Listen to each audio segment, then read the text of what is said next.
Hello everyone, welcome back to this channel. We are studying class 10 science in that chapter number 12 which is of physics. The name is electricity. Today we are going to continue with the next topic that is called electric potential.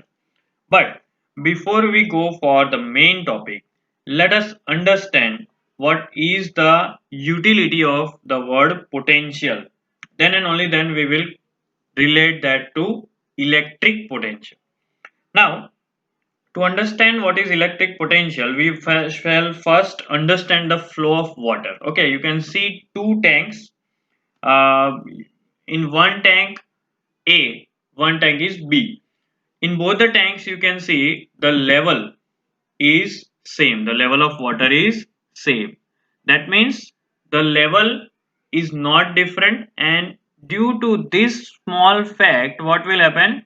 There will be no flow of water because always the water will flow from high to low level. Clear? This is a basic thing of a liquid, right? Even in biology you might have heard about transpiration pool and all.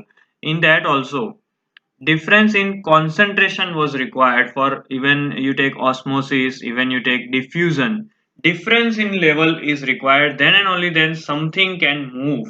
Okay, so over here in this case water level is same, potential is same, so no difference, that means water will not flow. Now what will happen in the next case? We fill more water. You see the difference? We create a difference of level. In tank A there is more water. In tank B there is less water. So what will happen? In this case there is a difference in level, and that will create some amount of pressure. And this pressure will push the water from tank A to B. So always from high to low concentration, from high to low pressure, right? The thing moves, the substances move. So due to pressure difference, due to level difference, the substance is flowing. Same way, if we produce an potential difference in electric field, we can make the charges flow, right? So you all know that what is electric current? It is the flow of charges, but there must be some difference in level, difference in potential, so that the charges can flow, right? Charges do not flow in conductor by themselves. Electron will move only if there is an electrical pressure difference along the conductor.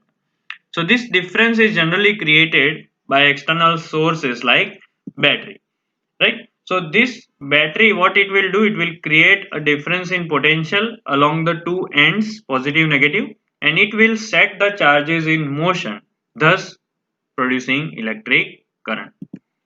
But if you are using batteries, the battery, to maintain the electric current, it has to use its chemical energy stored in it. Once the chemical energy is depleted, battery will be of no use. So what we do, we replace the battery to create the potential difference and current again. Here this is the simplest explanation of how potential difference is necessary. Okay, now the next topic is the definition of electric potential difference. So what is the shortest definition? It is the work done to move a unit charge from one point to another in the electrical field. Note that we have to do some work to move that unit amount of charge. So this work done is called, per unit charge is called electric potential difference. So the formula becomes electric potential difference equals to work done upon charge, V equals to W by Q. SI unit of potential difference is joule per coulomb, and joule per coulomb is dedicated to a scientist, which is volt. So in short, we will write electrical potential difference in terms of volt. Okay. Now again, there comes the special definition of 1 volt.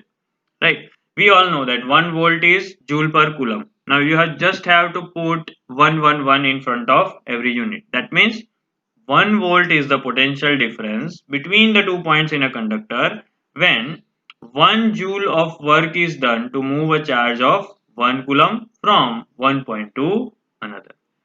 So special definitions are most IMP, they are always coming in exam. That is why you need to know about the unit. 1 volt, 1 joule, 1 coulomb. What is 1 volt? Potential difference. What is 1 joule? Work done. What is coulomb? Charge. So potential difference between 2 points if 1 joule of work is done to move a charge of 1 coulomb. So that is 1 volt. Very easy. Now, potential difference is measured by an instrument which is named as voltmeter. Note that voltmeter is always connected in parallel. So that we will see later on. Now, based on this formula V equals to W by Q, we will solve few numericals. So this one is how much work is done in moving a charge of 2 coulomb across 2 points having a potential difference of 12 volt. Now let us see what is given. First of all, 2 coulomb charge is given, so Q is given. Then V, that is potential difference, is given. What we have to find? How much work is done, so W equals to question mark. Now we know that V equals to W by Q, but here we are not finding V, we are finding W. So let us make a formula for W. So W will be V into Q, cross multiplication. Now just you have to put the values. V is 12, Q is 2, 12 2s are 24. Note that what we were finding is work, so unit must be according to that, 24 joule. Clear? So this was very easy. Now let us go for next numerical.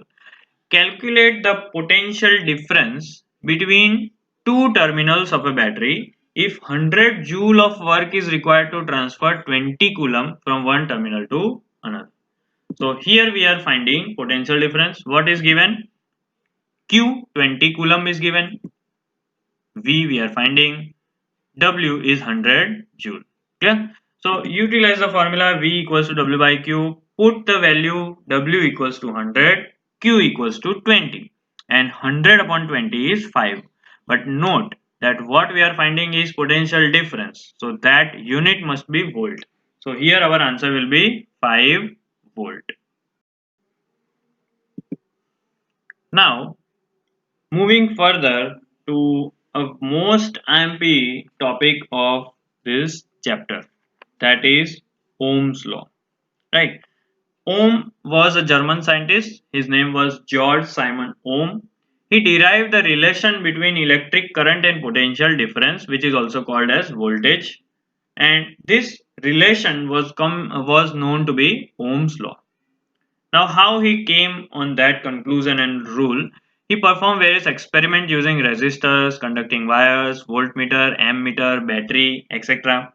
While doing that, what he did, he noted voltage and current in special columns, and he found out that the ratio of voltage to current, remember, ratio of voltage to current was always same, right? So how he came to the conclusion? Just by doing experiments.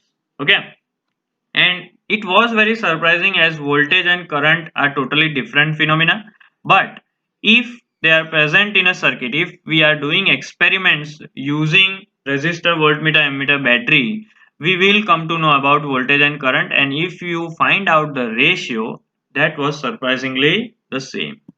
So he made his own rule, which is known as Ohm's law. In a definite physical situation, the electric current flowing through the conductor is directly proportional to the potential difference applied across it. Right? He used the word directly proportional, means directly dependent. So in short, electric current and potential difference, they both are directly dependent. Right? So V is proportional to I. V is for potential difference, I is for current. So if we remove the proportionality symbol, we have to put is equal to sign with a constant, right? So here he used a letter R for the constant, and this constant came to be known as resistance. So Ohm's law experiment gives us the relation between V and I, that is potential difference and current. Also, it tells us about a new constant which is called resistance, right? Now this was the simple setup of Ohm. What he did in his activities, he utilized all the setups to find out the current and the voltage, and he plotted a graph of this, right? Voltage versus current, and you can see if voltage is 1, current is 1, if voltage is 2, current is 2, and likewise he plotted a graph, and whenever the ratio is constant, this graph is always a straight line. So based on these calculations and observations, he concluded his own law. Clear? Now again, moving further to this, V is proportional to I, V is equal to R into I. If you want to remember it easily, V, that is V equals to IR, right? And R is resistance. Note that SI unit of resistance he named after him. So we know that SI unit of resistance is ohm. What is the symbol? The symbol of ohm is this one. You can see, right? This is the symbol of ohm. Now value of resistance of any conductor depends on the material of which the conductor is made and the physical situation. It may include temperature, it may include pressure, etc. Okay. Now from the formula V equals to IR, we can make another formula, that is R equals to V upon I. Just change the places, take this I on this side, so V equals R equals to V by I. Now focus on R equals to V by I. Focus on the units. R unit is ohm, so I have written ohm over here. Potential difference unit is volt, so numerator I have written volt. Current unit is ampere, so ohm equals to volt upon ampere. So there comes another special definition of 1 ohm. Put 1 in all the units. It will be when 1 volt potential difference is applied across the conductor and 1 ampere current flows through it, the resistance is said to be 1 ohm. See, making the special definition is very easy if you know this thing, right? Put 1, 1 and 1. What is 1 ohm? It is 1 ohm resistance. What is 1 volt? 1 volt is the potential difference. And what is 1 ampere? 1 ampere current. So you just make the formula, definition, that 1 volt potential difference is applied across conductor, 1 ampere current passes. What is the resistance? It is 1 ohm. Clear?